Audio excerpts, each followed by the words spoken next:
Adulthood, a very nice stage, but also one with many responsibilities, expenses everywhere, being independent, and all that stuff. But in this guy's case, he was luckier than Bugs Bunny. He found an apartment with an extremely affordable rent with a very beautiful waifu as a neighbor and caretaker of the place. He really hit the jackpot. What more could you ask for in life, right? So there you have it, 2 good reasons to stay, bro. Besides, he was about to start high school to have parties and go wild. But what this guy didn't expect was that the real mess was just around the corner, all for getting into that place for next to nothing. That same night, while Kotaro Satomi is asleep, the room starts to shake, but the protagonist is really tired and doesn't notice it. The next day, he goes to work with his friend, Kenji Matsudaira, but suddenly finds himself alone and hears a voice calling him. He then falls into a hole in the floor and encounters a kind of statue that seems to be speaking to him, telling him that it has been waiting for him for a long time. But after that encounter, which left us with many questions, he wakes up in the hospital with a bump on his head and thinks he imagined everything.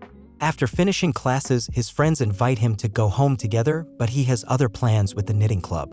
When he arrives at the club room, he realizes why he chose that club, as a beautiful waifu named Harumi Sakuraba is waiting for him. She wasn't sure if the protagonist would join her club since everyone prefers him in sports, but he wants to finish knitting a special sweater, and that's why he needs to learn. So he completes his registration. When he returns home, he encounters Sanai, the ghost that lived in that house. No wonder the rent was so cheap. She is surprised to realize that the protagonist can see her, and not only that but also kicks her out of the house. However, the waifu returns angry and tells Sanai to leave because she was there first. Still, the protagonist says he can't because he won't find such cheap rent anywhere else.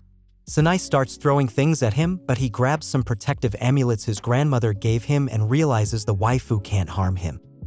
At that moment, another waifu arrives, breaking through the window. This is Eureka, who calls herself the Princess of Love and Courage, and she introduces herself in a somewhat peculiar manner, to the point that the protagonist thinks she's a cosplayer.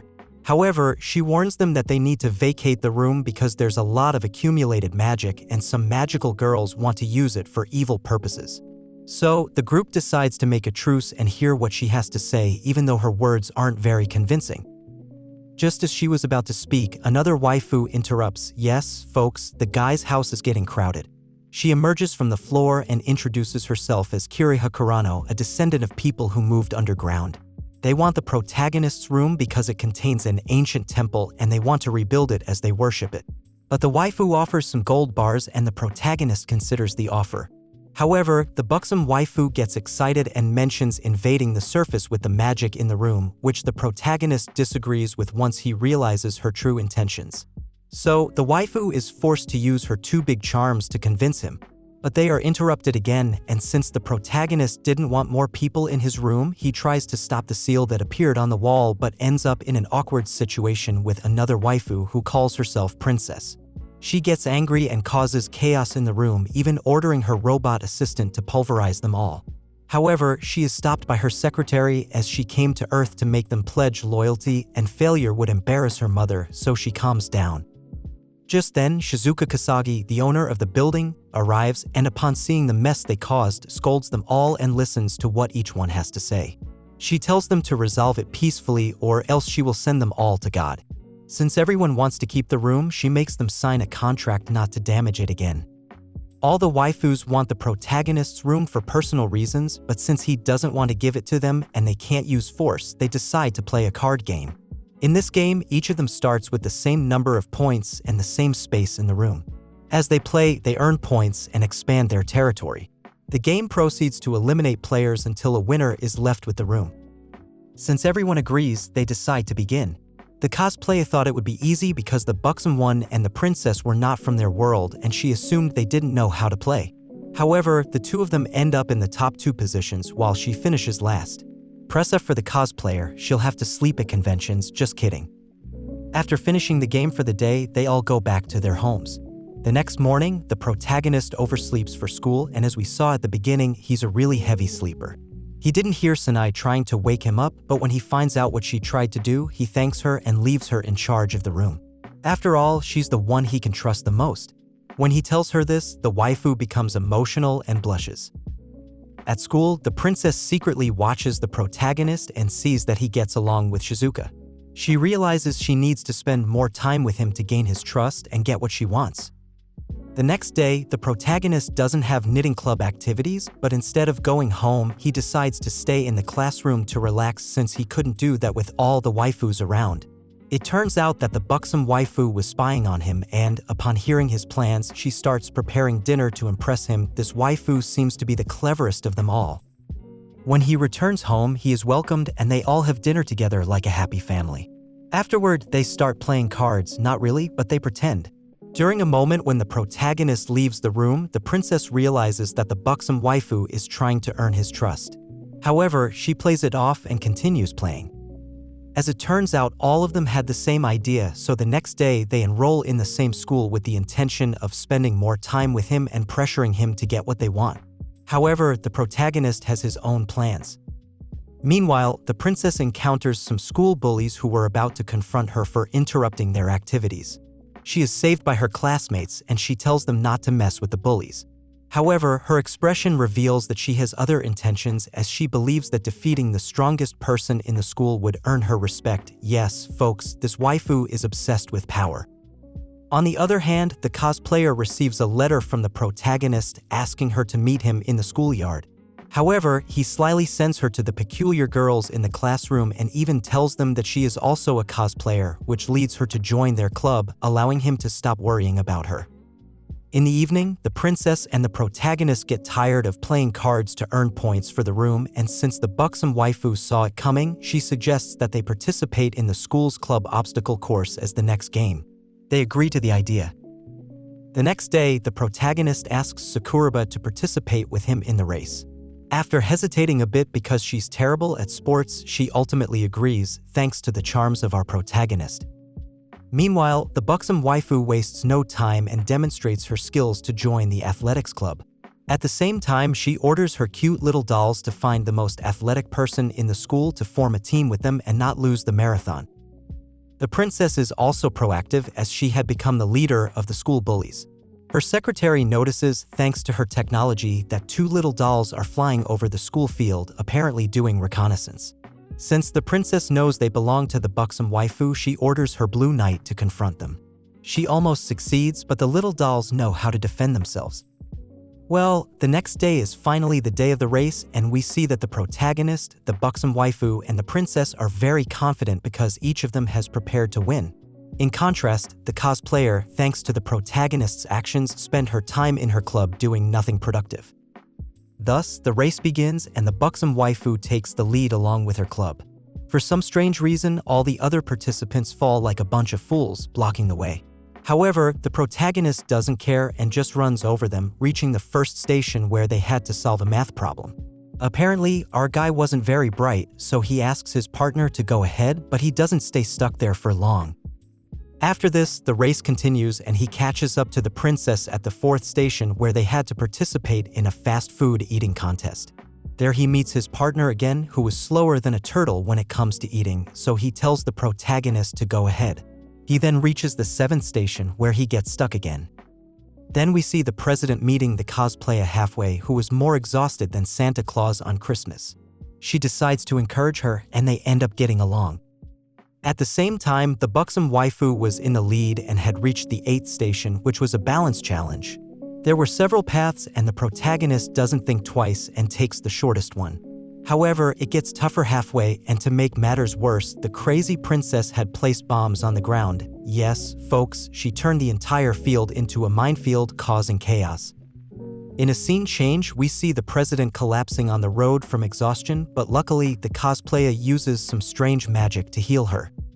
Returning to the race, the protagonist reaches the final obstacle first, but when he sees the finish line, he also faints from exhaustion. The buxom waifu and the princess overtake him, but they still have one task left, to find bras for their bosoms. They start fighting to take them off, and while they are busy brawling, the cosplayer and the president catch up. The waifu asks for a friend from her partner, so she tells the president that she wouldn't be able to continue because she didn't have anyone. However, Sakuraba tells her she has a friend right in front of her, and they end up winning the race along with the protagonist. This surprises everyone and helps them regain points for the room. Days later, the princess's secretary wins some tickets to a hot spring resort for exactly 6 people. She decides to make amends with the others and invites them all to go together. Since Sanai is a ghost that only they can see, there are no issues with bringing her along. Later, they all go shopping for swimsuits. The princess doesn't have many options due to her small bust, but she manages to find something. During the shopping trip, the protagonist notices that Sanai isn't as excited about the shopping as the other waifus. It turns out that she already had her swimsuit for a while.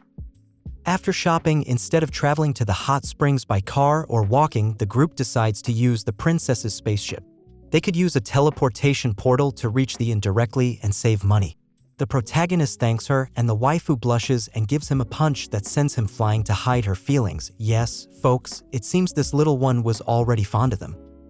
When they arrive at the inn, they realize it's quite old, and Sanai notices that there are ghosts, but the protagonist isn't bothered since he has the amulets his grandmother gave him. And Shizuka had brought plenty of defensive items they had left in one of the apartments. So everyone feels safe and heads to the beach. There, the waifus from the cosplay club try to impress the protagonist with their assets, but he completely ignores them because he's engrossed in conversation with the president. This upsets the other waifus and they bury him in the sand, but he stays with the waifu and continues having a good time. Suddenly, some random and strange guys appear, intending to kidnap the princess because they have a liking for petite girls. However, these guys have no idea who they're dealing with and end up buried in the beach just like the protagonist. Later, they go to the hot springs and each of the waifus explains their personal reasons for wanting the room. Despite being rivals, they start forming friendly bonds while having fun. As night falls, the protagonist has a dream about a beetle, but it starts moving and ends up on top of the secretary. When she hears what he was dreaming about, she gets angry and scolds him for comparing her to a bug. With tensions rising in the room, she goes for a walk on the beach and comes across the buxom waifu. She was looking at a letter she had received from a past admirer whom she hadn't seen in a long time. Meanwhile, Sanai realizes that the protagonist is not in the room and goes to search for him. She finds him talking to the waifu under the moonlight, creating a romantic atmosphere. Sanai, feeling jealous, approaches to interrupt them and ends up getting shocked by the protagonist's amulet. She leaves in anger, believing that he always wants to keep her away. The protagonist has no idea what's going on. Meanwhile, the strange guys from the beach are planning to use a weapon to get back at the waifus. The next day, Sanai is still upset with the protagonist and even tells him that they are now enemies before leaving the room in tears as she doesn't understand her own feelings. The waifu sits on the beach feeling quite upset. After some reflection, she decides to return to the group. However, the guys from the beach end up kidnapping her. It turns out they could see her because they were ghostbusters who planned to sell her to make some money. The cosplayer and the protagonist go out to search for her, extremely worried. As she walks through the forest, she hears screams and approaches to see what's happening. She witnesses the guys kidnapping Sanai and almost freaks out. However, she remembers that she's a magical girl who fights for justice and tries to transform to help but is forcibly taken away by the members of her club. The Ghostbusters end up taking her away and we see that they are accompanied by a very cute waifu who is also a ghost. She further aggravates the situation by telling Sanai that she will have a better home when they sell her, as nobody wanted her in her previous place, probably because she was a ghost, just like all humans. They sold amulets to keep them away from people. Back with the protagonist, he meets the cosplay club and Eureka briefs him about the situation with the Ghostbusters and Sanai's kidnapping. The protagonist rushes to inform the rest of his friends so they can rescue her. With the help of the buxom waifu, they manage to track down the house where Sanai is being held. Inside, the protagonist tries to reconcile with Sanai, but the Ghostbusters interrupt them with some creepy ghosts. This infuriates everyone because they've kidnapped their friend and a brawl ensues. When they realize that their friends are fighting for her, Sanai regains her trust in them. However, the other waifu had been kind to her and had advised her not to trust humans, so she gets upset and goes crazy. As a result, she merges with the other ghosts and creates a giant monster. They try to attack it, but it's quite powerful and knocks them down with a single swipe. The cosplayer arrives just in time and uses a spell to help save the day, along with the protagonist, who, like a true hero, gets back up and uses his grandmother's amulets to deliver a punch to the monster's face. When the monster feels the blow, it releases the amulets, which transform into some kind of arrow and ultimately defeat it. The protagonist himself doesn't even know how he did it, but he managed to save the day. After this, Sanai regains consciousness and holds the protagonist's amulet in her hands, but this time it doesn't hurt her. She realizes that there is something written about family on it, and it brings tears to her eyes as she remembers how precious her family was to her. As for the other two guys, the buxom waifu finds them trying to escape and takes care of them. The next day, the protagonist tells the president what happened, and we see that Sanai and he have reconciled.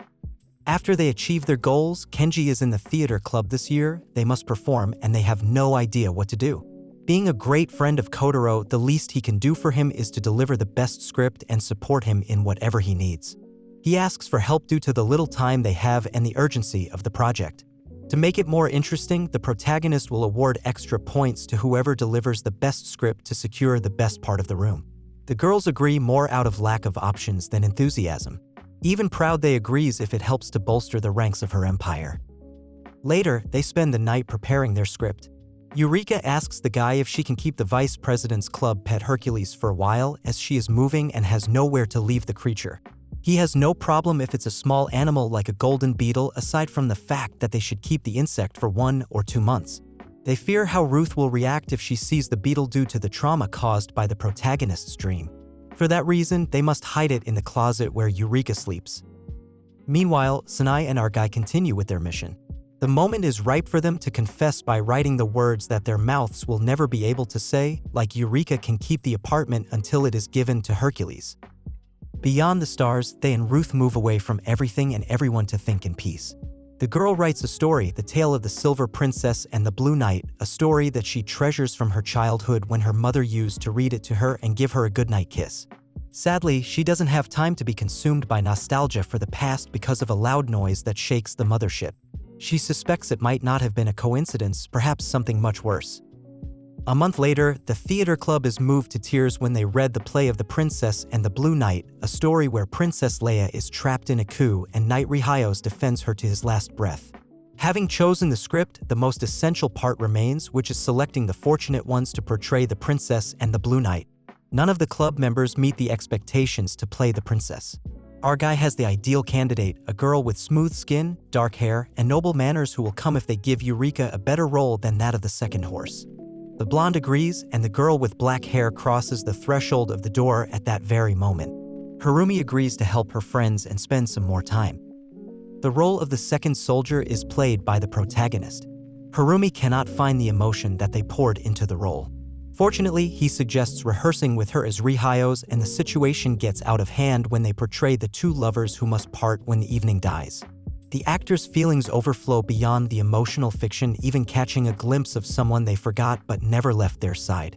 Despite Harumi doing an excellent job in the impromptu rehearsal with our guy, she is unable to feel a hint of emotion when facing Kenji. The blonde has to replace him temporarily with the guy. The two silent confidants get carried away with the test as two lovers who bid farewell before dying, as if both were born to be the princess and the Blue Knight. This is not a coincidence for they. In the eyes of our protagonist, she sees reflected the hero of the legend that is Rihayos. She wants him to be more than just an actor, she wants him to be the Blue Knight at any cost, unaware that someone is waiting behind the expectant curtain for the final call to close the curtain on the story. But soon they will discover the bitter ending written for this play, disregarding what fate has in store for them. The blonde and Ruth take the protagonist to their ship by the express wish of Her Majesty. Any price to pay for the perfection of interpretation is small when it comes to they's favorite story. Meanwhile, the results of the investigation into the noise that hit the ship more than a month ago arrive on the intercom. The girl's worst suspicions come true because she knows it's none other than Clariosa de Aura Forthorth or clan for her enemies. She has no doubt that her greatest nemesis crossed the space seeking her. To avoid thinking about it, she continues training to quiet the thoughts that trouble her mind. Back at school, rehearsals continue as usual except for a pink-haired girl who passes by but is not given much importance. The protagonist turns out to be such a good knight that he becomes consumed by the character to save they and prevent her from being crushed by a lamp that didn't fall due to a technical defect, someone broke it. Ruth fears it might be Clan's doing, as she is the best at hiding from the entire empire. It won't cost her anything to eliminate the blonde if she decides to. If the royal house finds out about her attempts to execute, they will strip her of her right to inherit the throne and take her life without mercy. Instead of being an inconvenience, she uses it to her advantage. He will be her punching bag and pupil as well as her bodyguard to protect her, take care of her, and refine her acting skills. The training is so demanding that there is no time to enjoy the theater club's party. Every second not spent training is a second lost.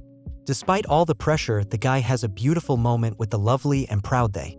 She can't remember the last time she danced, but now she's on the dance floor with him and doesn't want to stop dancing.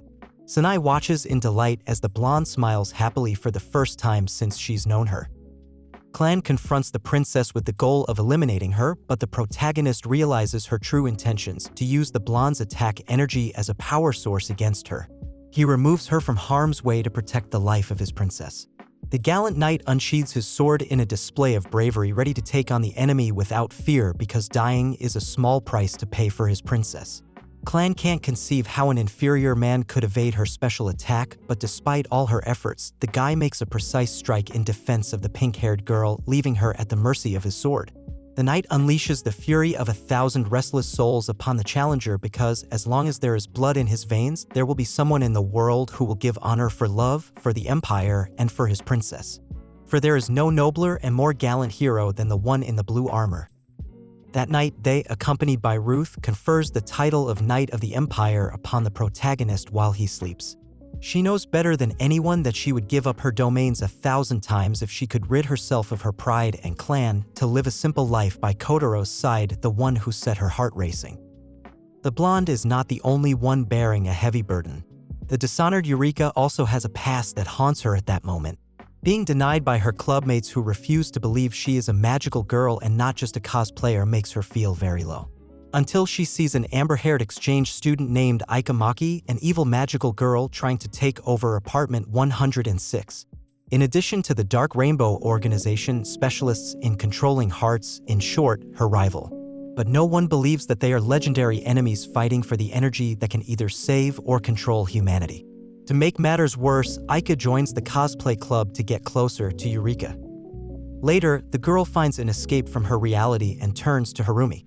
Eureka suggests organizing a double date so she can get closer to the protagonist and not leave her alone in the process. Harumi blushes at the proposal, but it's the best way to create an opportunity with him. Eureka returns home happily after helping her friend, only to find that the atmosphere screams that she is not welcome. The rest of the girls organize a welcome party for Aika, her biggest opponent, who seeks to make her suffer by dining at her house. Between the guy's apathy, Ruth's outburst of anger, and no one believing her, she ends up fleeing from the 4 walls she called home that same morning. In a change of scene, we see Harumi thinking and reflecting on the double date, an uncertain future that fills her with despair. Although she steps back from her thoughts to help her friend, Eureka can't bear not being taken seriously. Every time she tries to tell them what she is, they take it as a mere child's play. Harumi understands what she feels and asks her if they won't believe her anymore, will they stop being her friends. She doesn't need to hear more words of encouragement, as one word from her will be enough to heal, and she knows what she must do as soon as she has the chance. Then she makes everyone believe that maybe she doesn't want to see them or be with them, and she stays alone in her room reading about a bird that flies and never dies. When no one is left at home, she ventures out into the world to prove how much she loves them. Although Harumi showed empathy for Eureka's situation, she feels uncomfortable asking Kotaro to go out with her and Eureka. Little did she expect that to be the least of her problems. After a while, the girls notice that Eureka left the house dressed in her cosplay outfit, searching for a destination. Sanai and the protagonist set out to find her with the particular scent of the girl. There, they come across a dark creature covered in an impenetrable emerald armor. He can easily pass through, and then he helps Sanai get through. Upon arriving, they see Aika and Eureka with an intense atmosphere that can be cut with a knife. Both magical girls engage in a duel for apartment 106, one on the side of justice, truth, and all that is good in the world, and the other on the dark side, wanting to destroy everything until the end of time. The guy can't believe that his clumsy and careless roommate is in an epic duel with the girl he received at his house the day before. Despite what he's seeing, he can't believe she's more than a cosplayer. That's when all his doubts are resolved with a single blow from her special card, using the will and body of Harumi, which she took control of a couple of hours earlier to use as a means for her evil plans. Eureka doesn't want to see her best friend in the clutches of that despicable being for another second. With the same luck and courage that saved her friends, she uses all her strength. At that moment, our guy realizes that she is the magical girl Riben Eureka. When all hope of winning this encounter seemed distant for Aika, she displays her lack of morals by launching a direct attack on Harumi that our guy is unable to stop. At that moment, Eureka steps in and takes the spell, and a flood of emotions overwhelms the guy as he sees his friend lying motionless on the ground.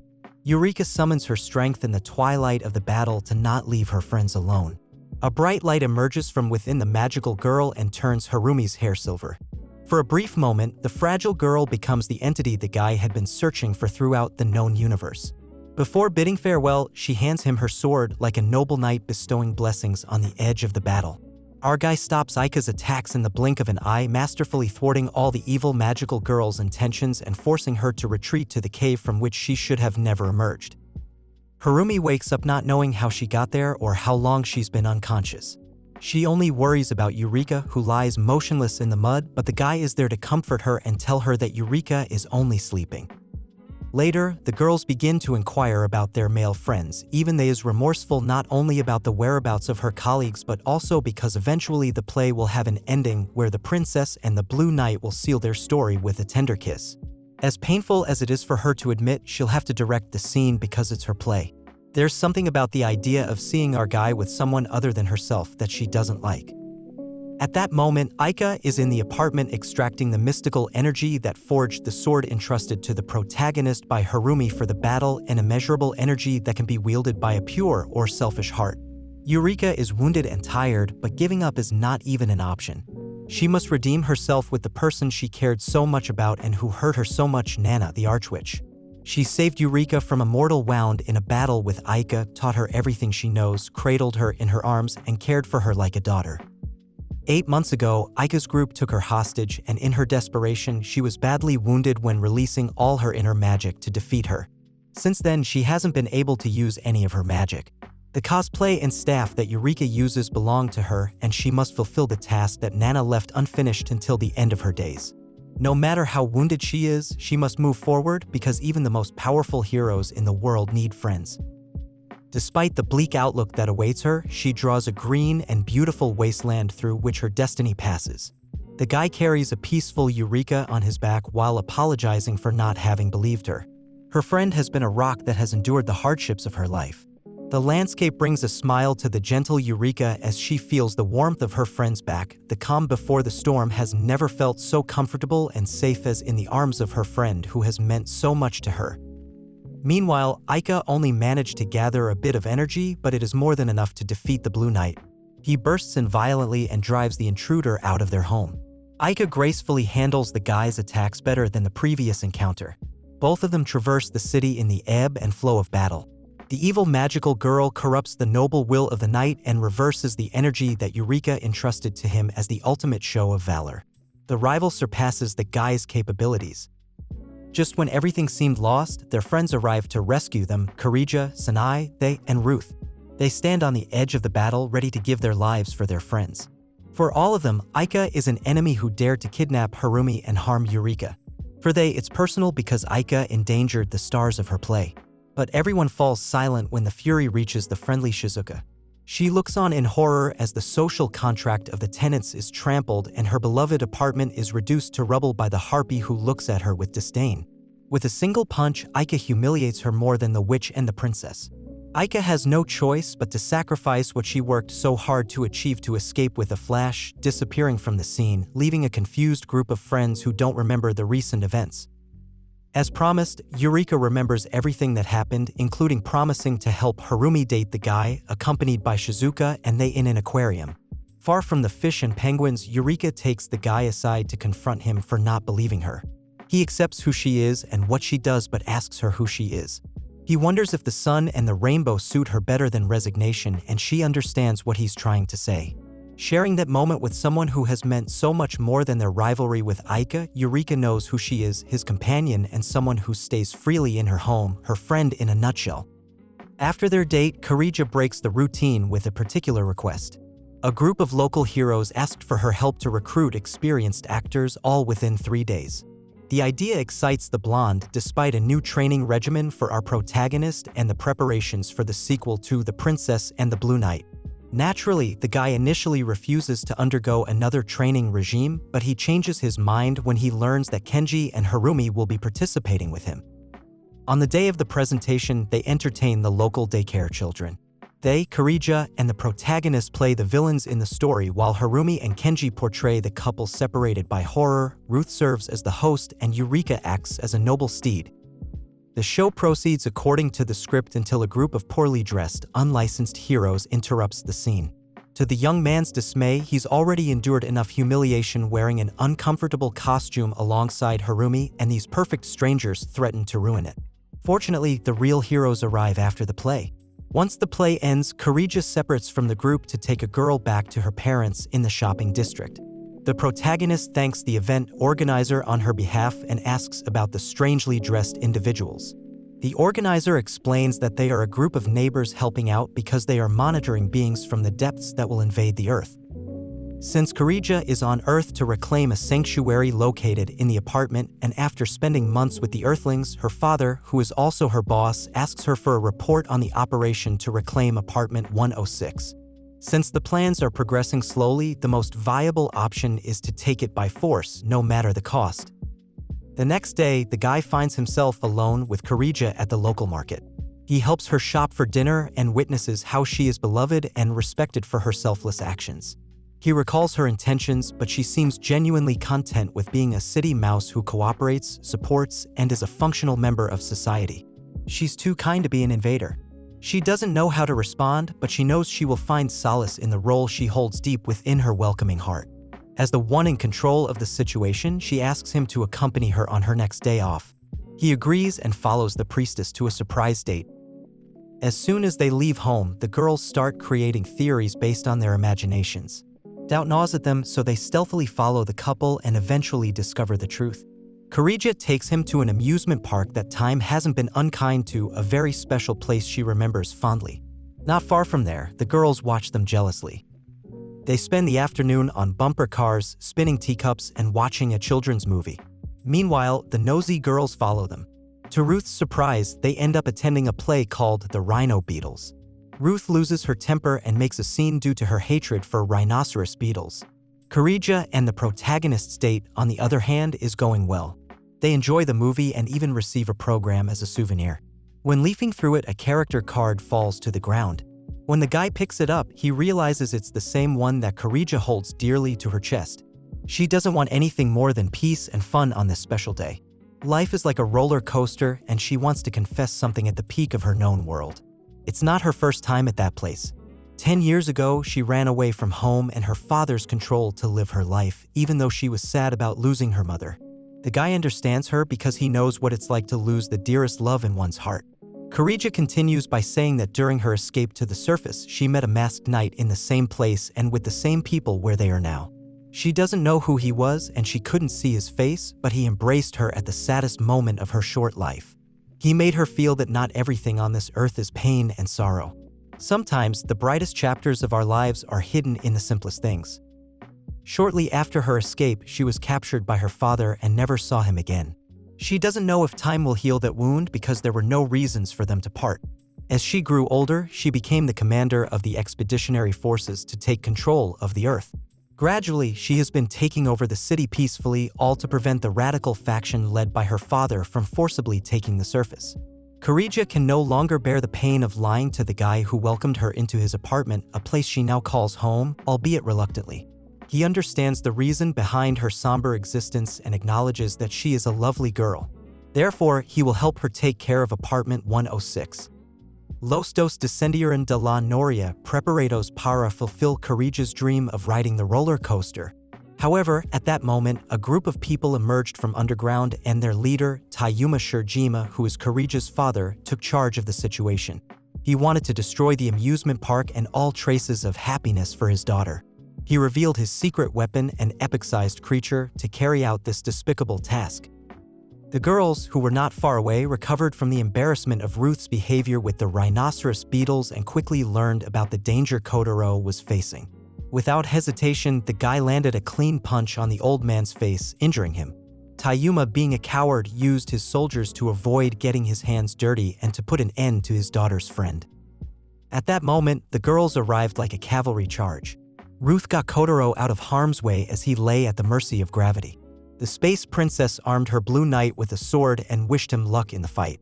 The young man faced Tayuma, the man who had hurt his friend so much. He couldn't afford to lose this battle for the sake of the Earth and Karija's happiness. Tayuma refused to fall unless they all fell with him. He unleashed his ultimate weapon, deploying an army of small robots that proved to be a nuisance for our protagonists. However, faster than Tayuma could have imagined, he watched in horror as his army was defeated. In a fit of madness, he drew his weapon, ready to take his daughter with him to join his deceased wife. But suddenly, a shot rang out like a cannon. No onlookers, no questions asked, and no one mourned the absence of the patriarch of the underground people. His daughter repaid him in kind without any drama. At the end of the day, our hero promised to help her find the boy she had longed to embrace again for the past 10 years. Even though they were from different societies, they were friends and nothing could take that away from them. It would stay with them until death. Time passed, and before they knew it, 3 seasons had come and gone like a dysfunctional family, but a family nonetheless. Christmas was just around the corner, ready to paint the city white. Despite the girls having varying ideas about Christmas, they all shared the desire to make this their first memorable Christmas, one that would be engraved in golden letters in their memories. Kenji and Kotaro discussed their Christmas Eve plans, but Kotaro kept his plans a secret. Kenji's words made the girls believe that Kotaro had a girlfriend, creating quite a commotion. On the other hand, the protagonist worked as a Santa Claus in a shopping mall, enjoying a pleasant time with Harumi before returning home with some extra money earned. He tried to explain to the girls that he didn't have a girlfriend and was just working while studying like a regular student. However, Karija didn't believe him and questioned why he hid secrets and preferred silence. Was there another heart that felt more love for him? In reality, the young man was secretly preparing a surprise party for the girls with Harumi at the knitting club.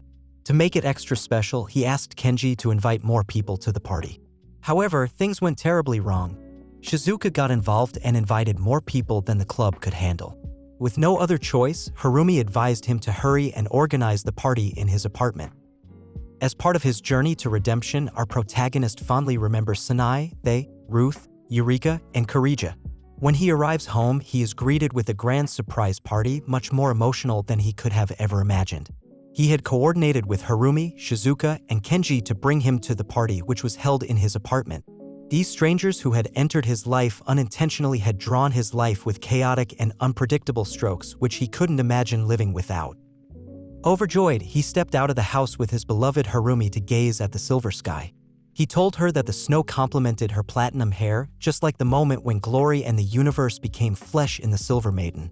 She was like a rare lark that sang a celestial melody, stopping at the tip of a pin, holding existence itself together.